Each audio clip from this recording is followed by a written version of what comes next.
right, we are going to continue with our media availabilities here in the Media Center. We've now been joined by the most recent NASCAR Cup Series winner, Ross Chastain, driver of the #1 Chevrolet for Trackhouse Racing. Ross, thank you so much for joining us. Congratulations again on the win last weekend in Nashville. Before we go to questions from the media, do you mind to just give kind of your thoughts as you came into the city, got settled here in Chicago, and your outlook for this weekend? It's a little different than Nashville, that's for sure. Being out at the racetrack, it's wild. I mean, I think we're all experiencing it, right? Whether you grew up in a city like this or not, it's different when we're coming here in the thought of racing a NASCAR race. So for me, it's a bit different than Alva, Florida, and I am embracing it. It's been an incredible feeling. Just knowing that this is where we're going to work this weekend. When I strap in on Sunday, it's right here. It's in the buildings, and it's going to be different. And I'm proud to be one of the drivers getting to be a part of this history-making moment. All right, we will now go to questions from the media for Ross. If you have a question, raise your hand. We'll get a mic to you. We'll start with Mike Hembry.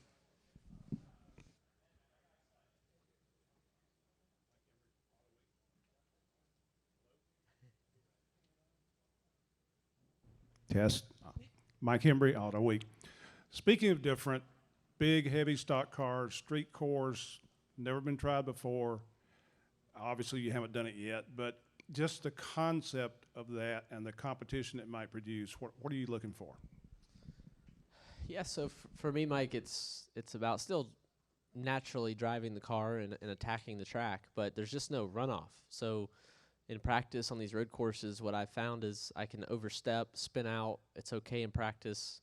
Get the clutch pushed in. Don't let the engine turn over backwards. Don't lock a tire up and drag the car coming back in the pits.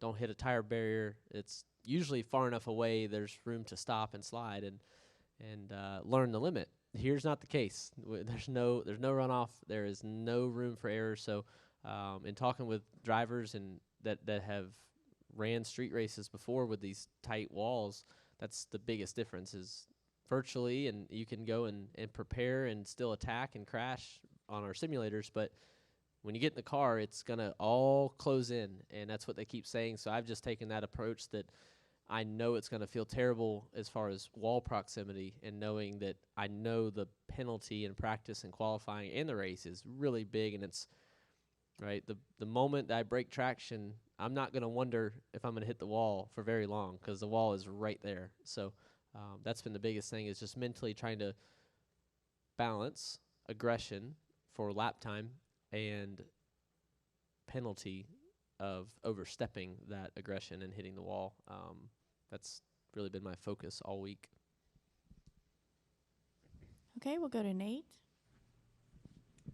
Nate Ryan, NBC Sports. Ross, obviously you've seen the course here the last couple of days. Are there any specific areas, like, let's throw out a couple, exit a pit lane into turn 1 or, turn 4s? I guess Jensen Button was supposed to tell us is about like a car width on the racing line. I think turn 10 looks like it's extremely fast on exit. Will you just give us like your analysis of like where you're focused on the course so far? Yes. I mean, yeah, I'm not, I on a normal track, I would have, turn 4 bump at Nashville. It was a big spot that I was focused on, knew it was going to be a problem, and it was a problem all weekend.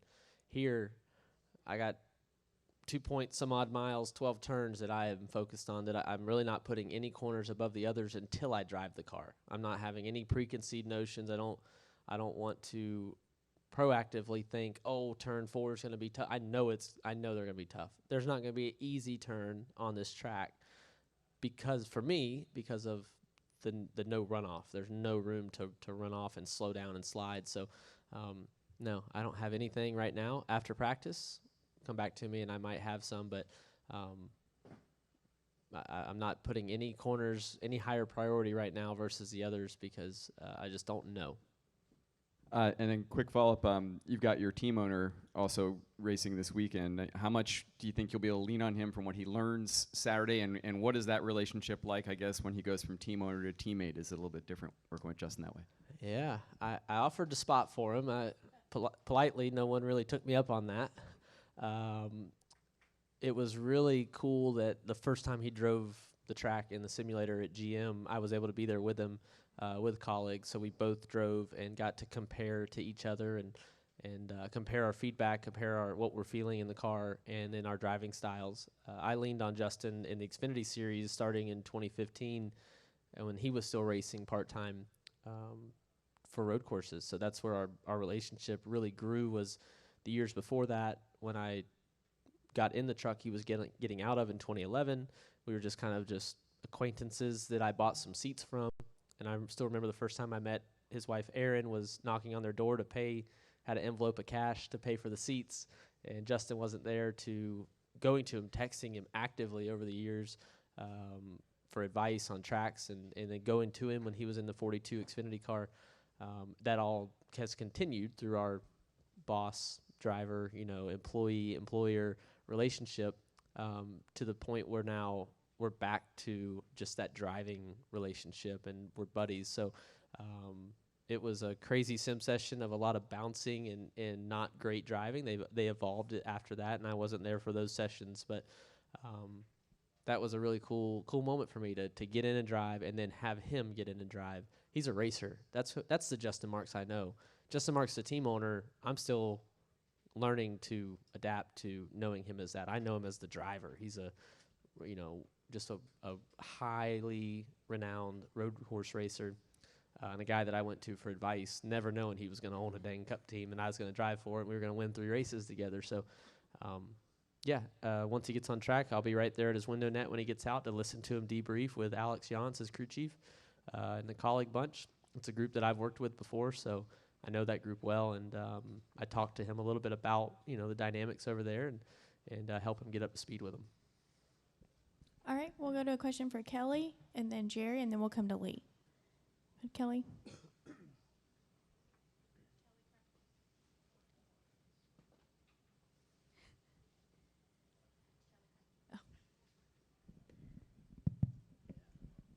KellyCranderRacer.com.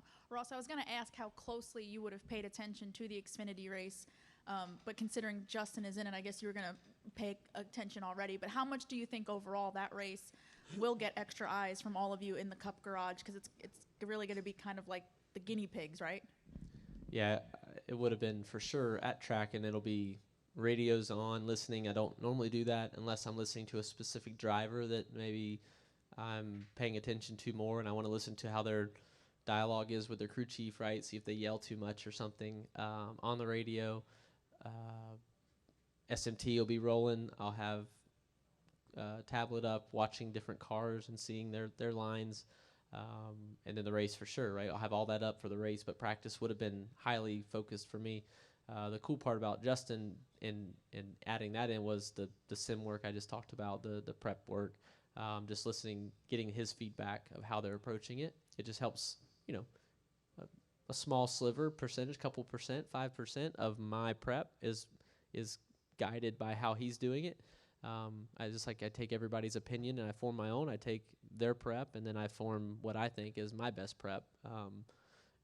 So prep work has been the biggest thing. I've just been able to listen to him and that team talk. That day at the simulator at GM was really crucial, and I've went back to that day of how they're approaching it, and we evolved it on the Cup side for the 1 in 99 cars, 91 with Project 91 with Shane. It's everybody has their different philosophies, and we're all ultimately going to put our best piece of paper on come Saturday and Sunday. A lot of talk, a lot of hype around this race. You said earlier about now that you're here, it's so different. But are you getting the sense now that you're here and getting to see it, what a big deal this is, instead of just all the talk for the last couple months about it being a big deal? Yeah, for sure. I'm looking out of all these windows in this incredible art institute. I can't see the sky. It's only buildings. I see a couple trees, and from my point of view right now, I'm not used to that. I'm used to wide open farm fields and 2-lane roads in South Florida. So to be here now and know that when I strap in, I'm probably not gonna be able to see much of the sky. It's gonna be buildings and walls and fences and tight confines. So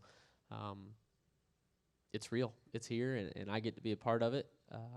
And I'm just thankful for that. And then we go to work. Once we get on track, it'll just be another racetrack, another 12 turns. Try to beat my competitors and my heroes come Sunday. All right, Jerry. Jerry Jordan, kickingthetires.net. So you mentioned your sim stuff. Can you elaborate a little bit on the difficulty of going through the sim and trouble spots? Jensen named a couple that you see at this point. Yeah, well, 12 of them. I wrecked in every corner. Okay, but that's what's so great about modern technology is you just stop, they hit reset, and you fire right back off. Now I rein that in. I don't attack like I did in there. I bring that down, and I will be working up to it. So if you don't see super fast laps right off the bat from me, it's not an accident. Now, do I want to go out and just be the fastest and win everything and win the pole like last week? Of course, I'm a competitor, but I'm not focused on just lap time firing off because I know the penalty, and it's been my main focus this week is keeping that aggression level down in practice. Speaking of last week, big pole, big win. How was the party? Big party too? Yeah, man. Look, Trackhouse was formed in Nashville. The thought Justin was living there, and that's where the leadership group still is with Ty and Dean of Trackhouse 360, and Steve Smith and Tootsie's was one of the first groups to really get on board. And so got out of the car, and when I saw Ty in Victory Lane, not out on the front stretch, but I said, look, we always talk about we're going to stay. We haven't, in any of the wins, we haven't stayed yet. If we're ever going to do it, it's here. So fortunately, they kept the plane. They flew everybody home 10 a.m. on Monday. It was great. It was just from taking over the stage at Tootsie's and having Philip get on the drums to just embracing with having more time and personal time up there to on the third floor to just see everybody talk and enjoy the night was awesome. Everybody made the plane. Everybody made it home, and we went back to work on Tuesday. Mm-hmm. All right, we'll go to Lee, then up front to Bob, and then back to Kate. Lee Spencer Catchments. The last thing you said to me on Saturday after winning the pole was, I'll see you back on Sunday night. And the kind of confidence that you had, where did that come from? And I'm not saying you didn't have it, but how confident did you feel going into that deal and then to close it? Because some of the people are saying you have to run a perfect race these days to win. So I'm just kind of curious about what your feelings were. Yeah, obviously they were high. I couldn't believe I said it. Even right after I walked away from you, I thought, oh, and then it kind of left my mind. And then Sunday morning, I saw some of the tweets about it, and I thought, okay, mental note, don't ever do that again. Okay, I know we're fast. I know we're gonna have a shot to win, but there's so much that can go wrong. Let's not be that confident and overconfident. I felt like it came across wrong, and then we won, and I was like, hot dang, I'm glad I said it. Yeah, I don't know why I said it. It just rolled off my tongue. We were just casually talking, walking out. A fast car, for sure. A fast car will give you that confidence as a driver. And when they pointed at the guitars hanging on the wall and said that's for the winner, it was like, well, I'll come back and get those tomorrow night. Not normally like that. Y'all know me. I'm not normally like that. But with a car like that, being able to tie together, I was so proud of those 2 laps, mainly the round 2 lap, to be able to go a few thousandths of a second faster when we were expecting half a tenth of fall off. Truth be told, it means I could have went faster in round 1, but we won't get into that. To be able to back up the lap time was incredible. So I was super proud of that. Aside from winning on Sunday, that second round lap and Saturday's effort will always be a memory of mine now, and something that I'm proud of.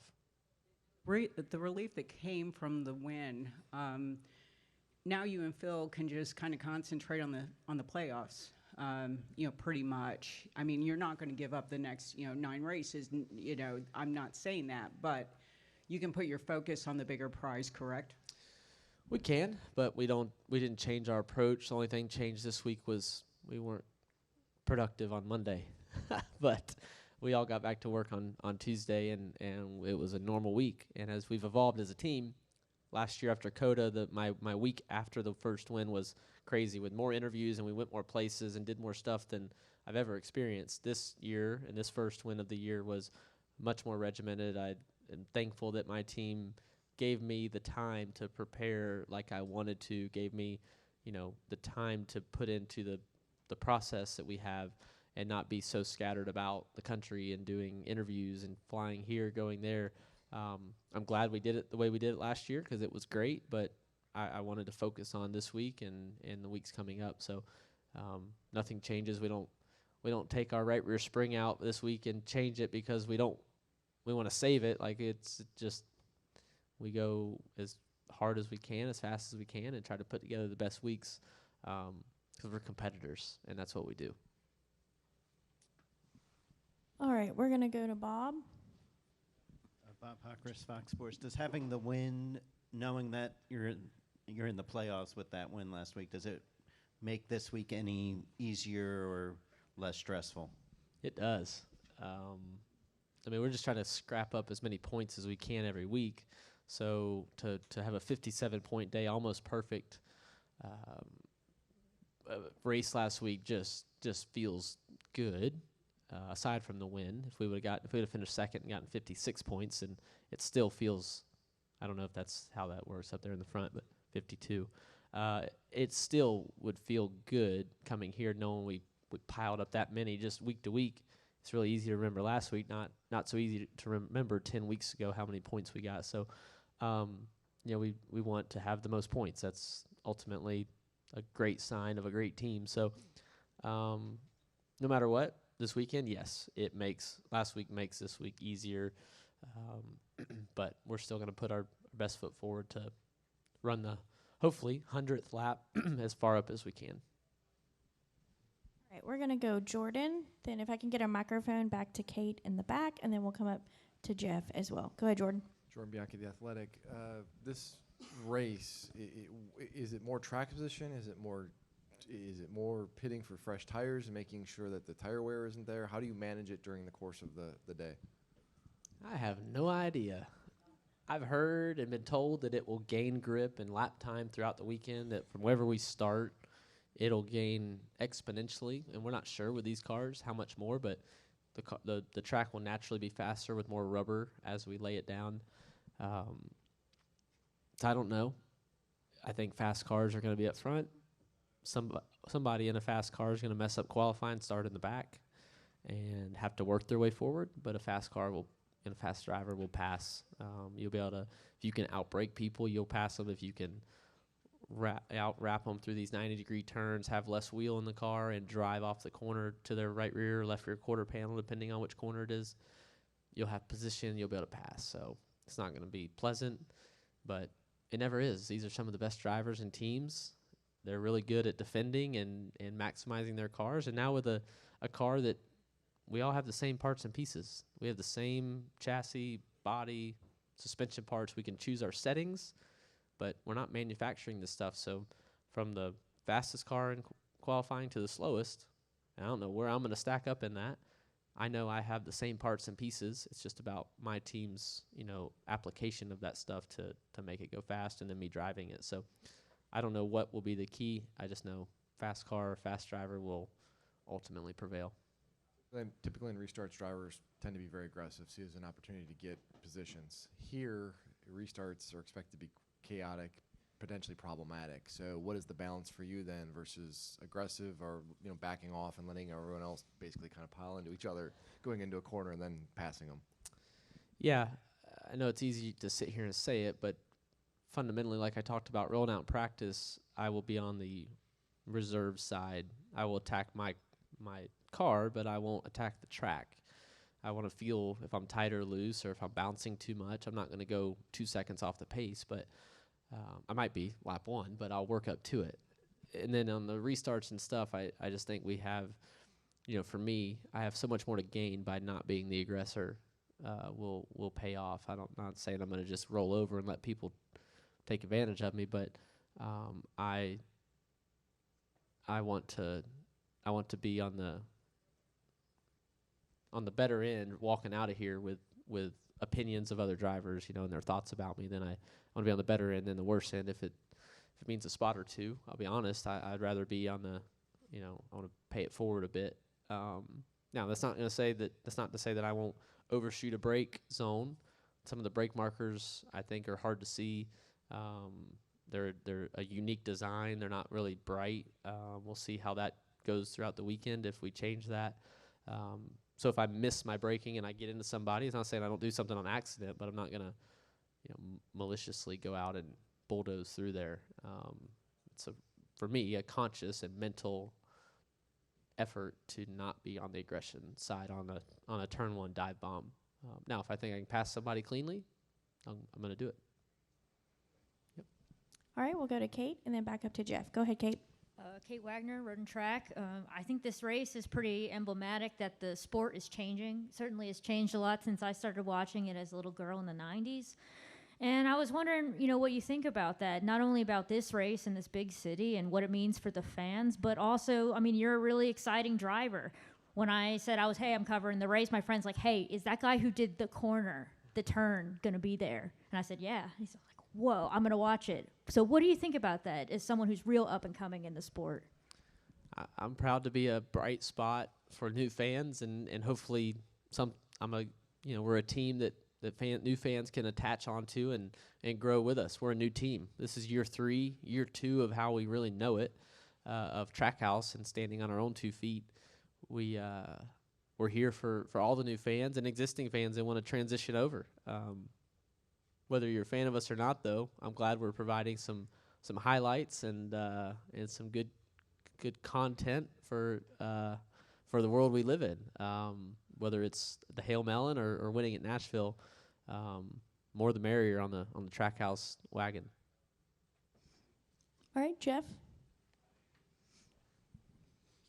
I know you would stay in a hotel on a normal weekend anyway, but the experience of, are you like within walking distance or anything like that? Are you just going to stroll right into the track Sunday morning? What are some of the differences for you this weekend? Yeah, the hotel part's not different. Y'all know that. But yeah, walking over is definitely not the case normally. So, yeah, I'll grab breakfast at a place I found that's got a great breakfast burrito, and I've had it the last 2 mornings, and come over and go to work, right? Go to work. And it's already starting to feel real. Even today, we're not on track. I'm not, but a lot of talking about it, some appearances at a U Chicago and Advent Health location, a new partnership that we're spotlighting on the car this weekend. Even though that our race is temporary and we're going to be gone in a few days, like right after the race, they're going to start tearing this thing down, and local residents will be happy they can get their traffic flow back, and they got some new asphalt because of it. It's starting to feel real. So walking in this morning and yesterday just felt like I'm just kind of a tourist in a big city. I took yesterday just to go explore the city, walked a lot, and just got to take a river taxi through the city. It was crazy. It was cool that you can float on a boat right between these big old high rises. It's going to be real starting tomorrow morning for sure. I know I'm getting up and walking to work. I've never been able to say that in my life. I always had to drive to the farm, drive to the race shop, drive to the track. I've never walked to work before, so we're getting to live the full Chicago city life. All right, and we'll end with Claire. Claire B. Lang, Sirius XM NASCAR Radio. So I talked to some Chicago police officers today. I saw people on the street interviewing fans, and then they were getting tickets down there, and there were other, I think it was NBC that was there. There's just a lot going on. Have you run into a lot of fans or people? You've been here a while in market.